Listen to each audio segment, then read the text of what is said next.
సంతోషంగా కలిసి ఉండటానికి ఇద్దరు ఒకేలా ఆలోచించవలసిన అవసరం లేదు. ఒకరిని ఒకరు అర్థం చేసుకుంటే చాలు. పైకి కనిపించినంత అందంగా ఏ ఒక్కరి జీవితం ఉండదు. లోపల బాధని పైకి కనిపించకుండా నవ్వుతూ నటిస్తూ బ్రతికేస్తున్న వారెందరో మీ చుట్టూ. పొదుపు లేని జీవితం, సర్దుకుపోలేని సంసారం, అదుపు లేని నోరు, గాలిలో పెట్టిన దీపం వంటివి. నిలబడాలంటే చాలా కష్టం. ఎక్కడ ప్రేమ ఉంటుందో అక్కడ బాధ్యత ఉంటుంది. ఎక్కడ బాధ్యత ఉంటుందో అక్కడ బలమైన బంధం ఉంటుంది. కంటికి కనపడే మంచి మనసుకు కనిపించకపోతే జీవితాన్ని కోల్పోవలసి వస్తుంది. నమ్మిన వారిని మోసం చేయటం, నమ్మకాన్ని దూరం చేసుకోవటమే. ఏ బంధంలోనైనా సమస్య వస్తే ఆ ఇద్దరే సరిదిద్దుకోవాలి. ఎప్పుడైతే మూడో వ్యక్తికి అవకాశం ఇచ్చారో దూరం పెరుగుతుందే తప్ప తగ్గదు. కాలం ఎన్నో గాయాలు చేస్తుంది. అందుకేనేమో గడియారంలో పూలు కాకుండా ముళ్ళుంటాయి. మనిషికి అనుమానమే రోగం, నమ్మకమే వైద్యం. అనుమానం అనే రోగానికి నమ్మకమే ఒక వైద్యం. నమ్మకం అనేది నీలోనే ఉంటే ఆయుధం లాంటిది. దాన్ని తోడుగా తలపడితే ప్రతి యుద్ధంలోనూ విజయం నిన్నే వరిస్తుంది. జీవితంలో చాలా పరీక్షలు ఎదురవుతూ ఉంటాయి. వాటిని సమర్థవంతంగా ఎదుర్కొని నిలిచేవారే విజేత. పొరపాట్లను గుర్తించటంలో మాత్రం వాయిదా పనికిరాదు. ఎప్పటికప్పుడు తప్పులను సరిదిద్దుకుంటూ ఉంటే అంతకు మించి అభివృద్ధి లేదు. ఓడిపోయేవాళ్ళు ఒక్కసారి ఓడిపోతారు, కానీ గెలిచేవారు 99 సార్లు ఓడిపోతారు. ఎందుకంటే 100 సార్లు ప్రయత్నిస్తారు కాబట్టి. డబ్బుండి అజ్ఞానిలా బ్రతకటం కన్నా డబ్బు లేకపోయినా వివేకవంతుడిగా బ్రతకటం ఎంతో మేలు. పోటీ లేని గెలుపు, కష్టపడకుండా వచ్చే డబ్బు, నమ్మకం లేని బంధం జీవితంలో ఎప్పటికీ తృప్తినివ్వవు. విలువైంది ఎప్పుడు ఆ విలువ తెలియని వారికే దొరుకుతుంది. అది వస్తువైనా విలువైన బంధమైనా. ఏ బంధమైనా సరే ఉంటే అద్దంలా ఉండాలి, లేకపోతే నీడలా ఉండాలి. ఎందుకంటే అద్దం ఎప్పుడూ అబద్ధం చెప్పదు, నీడ మిమ్మల్ని వదిలి వెళ్ళదు.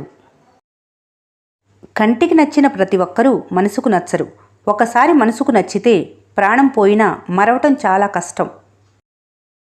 బురద నీటితో స్నానం చేసి శరీరాన్ని శుభ్రం చేసుకోలేరు.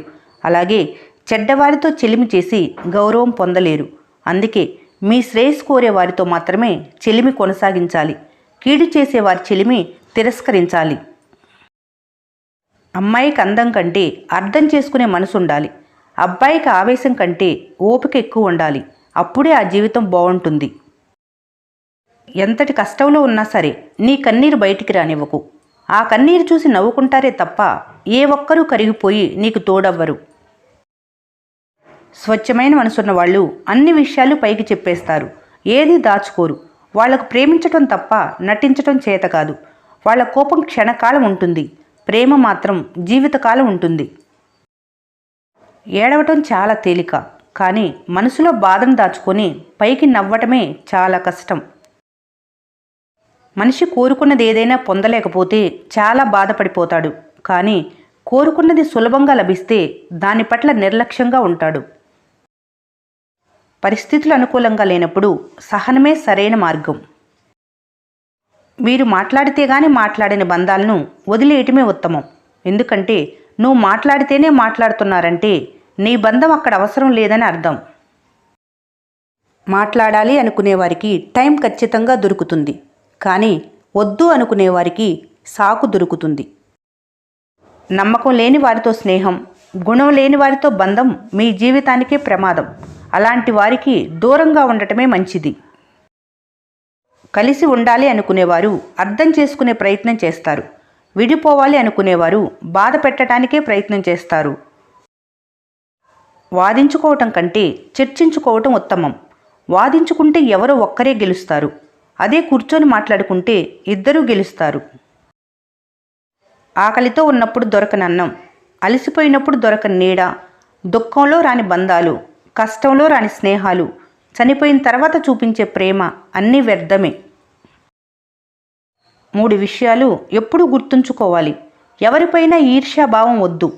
ఇతరులతో మిమ్మల్ని పోల్చుకోకండి. మిమ్మల్ని మీరు మెరుగుపరుచుకోండి. ఐశ్వర్యం అంటే డబ్బు సంపాదించటం కాదు, ఇతరుల నుండి ప్రేమాభిమానాలు సంపాదించుకోవటం. కోపం కంటే మౌనమే గొప్పది. కోపం నీ పతనానికి ప్రతీక, మౌనం నీ విజయానికి తొలిమెట్టు. ఎవరి మీదైనా కోపం వచ్చినా వాళ్ళపై కోపం చూపించటం కన్నా కొంత సమయం మౌనంగా ఉండిపోవటమే మంచిది. బాధలేని బంధం అంటూ ఏదీ ఉండదు. ఎంతో సంతోషాన్ని, ప్రేమను ఇచ్చి ఏదో ఒక గడిలో మోయలేని బాధను కూడా ఇస్తుంది. బంధం అంటే అదే మరి. బంధం నీకు ఏది ఇచ్చినా సమానంగా తీసుకునే శక్తి నీకున్నప్పుడే ఆ బంధం భద్రంగా ఉంటుంది. పొమ్మన్నా ఉండిపోతే జీవితానికి విలువ ఉండదు. ఉండమన్నా వెళ్ళిపోతే బంధానికి అర్థం ఉండదు. అమ్మా నాన్న ఉంటే బంధం తెలుస్తుంది. అమ్మ లేకపోతే బాధ తెలుస్తుంది. నాన్న లేకపోతే బాధ్యత తెలుస్తుంది. ఇద్దరూ లేని రోజు బ్రతుకంటే ఏంటో తెలుస్తుంది. ఒకరు నిన్ను ప్రతిరోజు పలకరిస్తున్నారంటే అర్థం వాళ్ళ చుట్టూ ఎంతమంది ఉన్నా వారి మనసులో మీ స్థానం ప్రత్యేకమైందని అర్థం. ఒక పువ్వు వాడిపోయిందని పూలమాల మొత్తాన్ని అవతల పారేరు. అలాగే ఒక తప్పు జరిగిందని అనుబంధాన్ని వదులుకోవటం అవివేకం. ఒక బంధం నాది అని మనస్ఫూర్తిగా స్వీకరించిన తర్వాత ఎన్ని కష్టాలు వచ్చినా సరే ఆ బంధాన్ని వదులుకోవద్దు. ప్రేమైనా స్నేహమైనా. జీవితంలో నువ్వు పడ్డ కష్టం ఎప్పటికీ వృధా కాదు. నువ్వు చిందించే ప్రతి చెమట చుక్క 100 రెట్ల ఆనందాన్ని, నువ్వు కార్చే ప్రతి కన్నీటి బొట్టు 1000 రెట్ల సంతోషాన్ని తీసుకొస్తాయి. ఎప్పుడూ ఒక విషయాన్ని గుర్తుపెట్టుకోవాలి. మొక్క నాటిన వెంటనే ఫలాలనివ్వదు. అలాగే కష్టపడిన వెంటనే ఫలితం రాదు. దేనికైనా సమయం రావాలి. దేనికోసమైనా ఓపిగ్గా ఎదురు చూడాలి. ఇద్దరి మధ్య వైరం సంభవించిందంటే అందుకు వారిలో ఒక్కరే కారణం కావచ్చు. కానీ అది దీర్ఘకాలం కొనసాగిందంటే దానికి ఇద్దరూ బాధ్యులే. మీ మాట మీదే మీ జీవితాలు ఆధారపడి ఉంటాయి. కాబట్టి సరిగ్గా మాట్లాడటాన్ని నేర్చుకోవటం కోసం ఎంత శ్రమించినా తప్పు లేదు. సరిగ్గా మాట్లాడటాన్ని నేర్చుకోవటమే వ్యక్తిత్వ నిర్మాణంలో ముఖ్యమైన అంశం. విజ్ఞానం చెబుతుంది నాలుకకు వచ్చిన గాయం త్వరగా నయమవుతుందని. జ్ఞానం చెబుతుంది నాలుకతో చేసిన గాయం ఎప్పటికీ మానదు అని. జీవితం అంటే మీకోసమే కాదు, మీ అనుకునే వారి కోసం కూడా బ్రతకటం. ప్రేమంటే డబ్బు అందం కాదు. ప్రేమంటే ఒక నమ్మకం. మీ మాటలతో సమస్య అయితే మౌనంగా ఉండటం మంచిది. మీతోనే సమస్య అయితే దూరంగా ఉండటం మంచిది. మీ బంధంతో సమస్య అయితే విడిపోవటం మంచిది. పోయిన దానికోసం, పోగొట్టుకున్న దానికోసం ఎతకవలసిన అవసరం లేదు.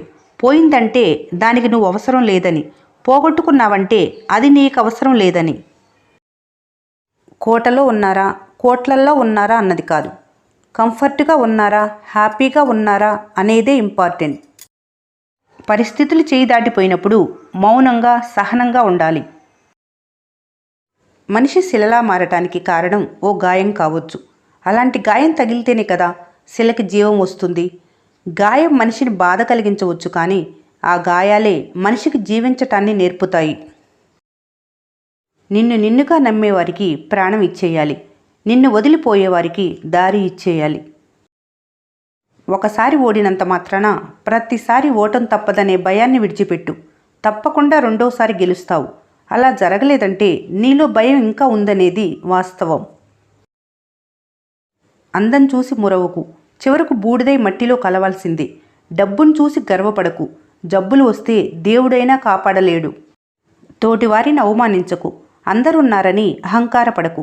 చివరకు మోసేందుకు నలుగురిని సంపాదించుకోవాలి. పొట్ట ఆకలి తీరేందుకు ఆహారం కావాలి. మెదడు ఆకలి తీర్చేందుకు విషయాన్వేషణ చేయాలి. దూరంగా ఉన్నంత మాత్రాన బంధాలు తెగిపోవు. అర్థం చేసుకునే మనసుంటే దగ్గర దూరం అనేది సమస్యే కాదు. ఎంత దూరాన్నైనా చిటికలో కరిగించేది ఏదైనా ఉందంటే అది చిన్న పలకరింపు మాత్రమే. మనసు చెప్పినట్లు మీరు వినటం కాదు, మీరు చెప్పినట్లు మనసు వినేలా చూసుకోవాలి. ఒక చిన్న అనుభవం మనిషిని 100 సలహాల కంటే బలంగా మరియు తెలివైనదిగా చేస్తుంది. మీరు పడేసేది తింటుంది కాబట్టి కుక్కని చులకనగా చూస్తారు. కష్టపడి వెంటాడి తింటుంది కాబట్టి సింహం అంటే అందరికీ భయం. అందుకే తినేది రొట్టె ముక్కే అయినా కష్టపడి సంపాదించుకోవాలి. పరమాన్నం కోసం ఎవరి ముందు చేయి చాచకూడదు. చేదైన కాకరకాయ లాంటి వ్యక్తులు కష్ట సమయంలో సహాయపడతారు. చక్కెర కంటే తీయగా ఉండే వ్యక్తులు అవసరం వచ్చినప్పుడు మోసం చేస్తారు. డబ్బు మనిషిని మార్చదు, కానీ మనిషి స్వభావాన్ని ఖచ్చితంగా బయటపెడుతుంది. ఈ వీడియో మీకు నచ్చినట్లయితే మన స్నేహ ఛానల్ని లైక్ చేయండి, సబ్స్క్రైబ్ చేసుకోవడం మర్చిపోకండి. Thanks for watching.